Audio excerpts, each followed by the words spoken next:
So tell me about look up stop texting. Texting had been on my mind, period, because it was not around when I was younger. Like the born digital kids today, there was never a world without texting. But I had a world where you grew up having to look people in the eye and talk to people. So I had noticed that that kind of contact was deteriorating.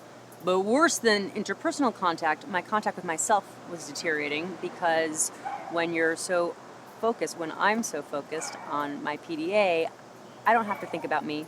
I don't have to think about anything because there's always something to distract me. So that was bugging me. And then it all came to a head one evening when I was getting out of my subway at Bergen and Smith Street, and I happened to look up and I saw the most charming building, and I thought, God, that's so nice. I wonder when they put that up in our neighborhood.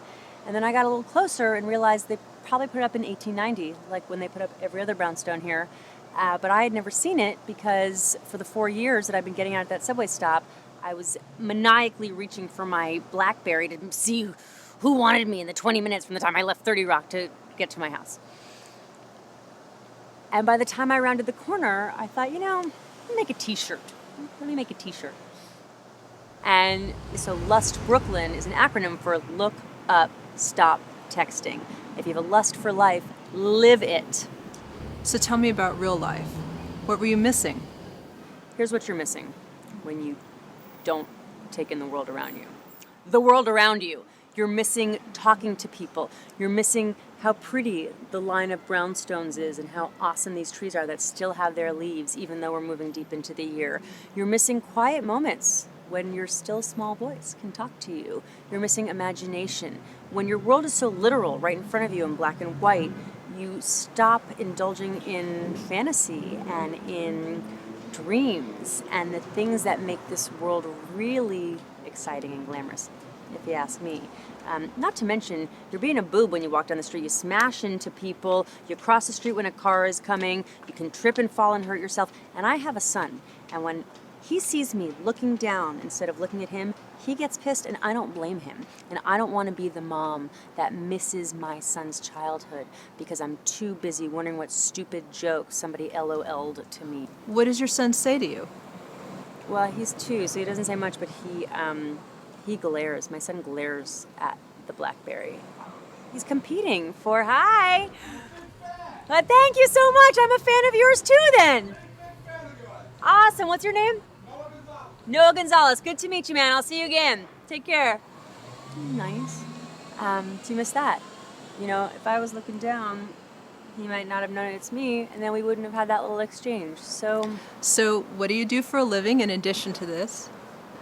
My real job is as a TV host for a show called Talk Stoop, which I film right here on my stoop, where you get the opportunity to speak to newsmakers and celebrities, musicians, artists, about the things that really motivate them. So for me, it's an exciting job because I get to ask people questions, which is where I'm at my happiest, listen to stories, which I could do all day, and not leave my house, which I love because it's very gratifying to be home with my kid and my dog and my stuff.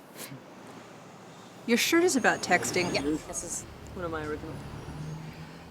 So I'm guessing that there are other means of communication you're also concerned about, Twittering, Facebook. I'm a broadcaster. And being a broadcaster used to mean you had to go through a lot of steps to get something from concept to air. Now, everybody is a broadcaster. If you have a thought, you can tweet it right away and it goes out to millions of people.